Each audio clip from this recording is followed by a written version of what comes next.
La santé-sécurité au travail dans une PME, ça sonne souvent compliqué, n'est-ce pas? On imagine une montagne de paperasse, des règlements sans fin. Mais, et s'il existait une approche simple, bien intégrée, qui transformerait tout ça en un véritable atout? Eh bien, c'est exactement ce qu'on va décortiquer ensemble aujourd'hui. Peu importe le type d'entreprise, que ce soit un atelier, un commerce, même des bureaux, une chose est certaine. Un accident de travail, c'est bien plus qu'une simple question de jours d'absence. Ça frappe directement la productivité et, au bout du compte, la compétitivité de toute l'organisation. OK, alors par où on commence? La première étape, c'est de se poser la bonne question: où sont les dangers au juste? Parce que, attention, ils ne sont pas toujours là où on pense. C'est facile de penser à un gros chantier de construction, mais un plancher glissant dans un corridor, un poste de travail mal ajusté au bureau, c'est tout aussi risqué. Les dangers se cachent partout, autant dans le train-train quotidien que dans les tâches qu'on fait juste de temps en temps, comme l'entretien ou une réparation. Bon, allons voir ça de plus près. Les sources de danger sont vraiment variées. L'image classique, c'est la grosse machinerie, les outils puissants. Mais ça, c'est juste la pointe de l'iceberg. Pensez-y, ça peut être l'organisation même du travail, des horaires de fou qui mènent à l'épuisement. Dans le secteur des services, le contact avec des clients agressifs, c'est un vrai risque. Ou même juste la qualité de l'air qu'on respire dans un bureau.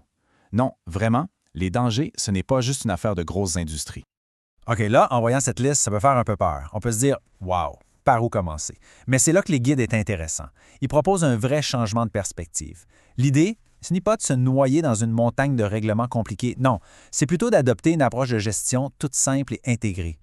Et là, on arrive au cœur de l'idée. C'est vraiment ça qui change la donne. Le guide nous dit: arrêtez de voir la santé-sécurité comme un paquet de lois à respecter ou un fardeau. Non. Il faut la voir comme une fonction de gestion, exactement comme on gère la production, les finances ou les ventes. Juste en faisant ça, ça démystifie complètement le processus. Ça devient tout de suite pas mal plus accessible, non? Bon, c'est bien beau la philosophie, mais concrètement, on fait quoi? Comment on transforme cette belle idée en action sur le terrain? Eh bien, le guide propose une méthode super simple, en 3 temps. Pensez-y comme un cycle qui tourne, qui s'améliore constamment. C'est un cadre de travail à la fois puissant et surtout vraiment facile à retenir. Et la voilà, cette fameuse méthode. Ça se résume en 3 mots, c'est tout. Identifier, corriger et contrôler. C'est aussi simple que ça. Ces 3 étapes, c'est le moteur qui fait avancer toute la machine de la prévention. Allez, on va décortiquer chaque étape une par une. Première étape, identifier. Tout part de là. C'est le point de départ de n'importe quelle amélioration. Et attention, l'idée ici, ce n'est pas d'attendre qu'un accident arrive pour réagir, c'est d'être proactif. Ça veut dire quoi être proactif? Ça veut dire faire des inspections, oui, évidemment, mais ça veut surtout dire écouter ce que les travailleurs ont à dire. Analyser les presque accidents, les ouf, il s'en est fallu de peu. Parce que les gens sur le plancher, ce sont eux les vrais experts des risques de leur travail. OK, on a trouvé un danger. Et maintenant? On ne peut pas juste le noter sur un papier et passer à autre chose. Non! On passe à la deuxième étape, corriger. Là, c'est le moment d'agir concrètement.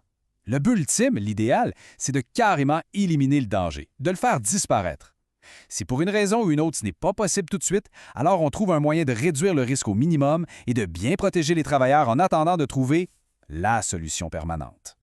Et on arrive à la 3e et dernière étape du cycle, contrôler. C'est peut-être l'étape la plus importante, parce que c'est elle qui fait en sorte que les améliorations vont durer dans le temps. C'est bien beau de régler un problème une fois, mais si on ne veut pas qu'il revienne nous hanter dans 6 mois, il faut contrôler. Le contrôle, ça passe par quoi? L'entretien régulier, de la formation continue pour tout le monde, des vérifications périodiques, bref, tout ce qu'il faut pour que la sécurité fasse vraiment partie de l'ADN de l'entreprise. Alors, on a la méthode en 3 temps. C'est super. Mais une méthode sans les bons outils, ça ne va pas loin. Et la bonne nouvelle, c'est que le guide ne nous laisse pas en plan avec juste de la théorie. Non, il fournit aussi des outils bien concrets pour passer à l'action. Et voici un exemple d'un de ces outils. C'est un extrait de la grille de sélection du guide et c'est un excellent point de départ. C'est un peu comme un outil de diagnostic. Ça force à se poser les vraies questions sur différents aspects de l'entreprise. Des questions comme: est-ce que notre politique d'achat tient compte de la sécurité? Est-ce qu'on fait entrer de nouveaux dangers sans s'en rendre compte? Ou encore, si une urgence majeure arrivait demain matin, est-ce qu'on est vraiment prêt à réagir? Ce sont des questions cruciales. Donc, on récapitule. On a la méthode identifier, corriger, contrôler.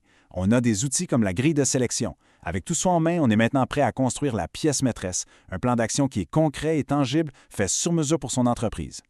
Et là-dessus, le guide donne un conseil qui est plein de gros bon sens. Pour qu'un plan de prévention marche, il doit être réaliste, raisonnable. Faut qu'il soit adapté à la réalité de l'entreprise, à ses besoins, mais aussi à ses moyens. Parce qu'un plan super ambitieux qui finit par prendre la poussière sur une tablette, ça ne sert absolument à rien. Le secret, donc, c'est de bien structurer les actions. Regardons cet exemple, tiré du guide. C'est une entreprise fictive, la Mode Inc. Le problème identifié est simple mais grave, le système de sécurité d'une presse est désactivé. Alors, qu'est-ce qu'on fait? Le plan d'action décompose le tout en petites bouchées. D'abord, on analyse la tâche pour trouver une solution permanente. Ensuite, on met en place cette solution. Et finalement, on forme les opérateurs et les superviseurs. Et regardez bien, chaque action a un responsable clairement identifié et une date limite. Pas de flafla. C'est simple, c'est direct et c'est comme ça que ça devient efficace. OK, on a la méthode, les outils, le plan d'action. On a l'impression d'avoir tout ce qu'il faut. Mais le guide nous dit qu'il manque encore un ingrédient. L'ingrédient secret, si on veut. Le facteur qui, plus que tout le reste, va garantir que toute la démarche soit un succès.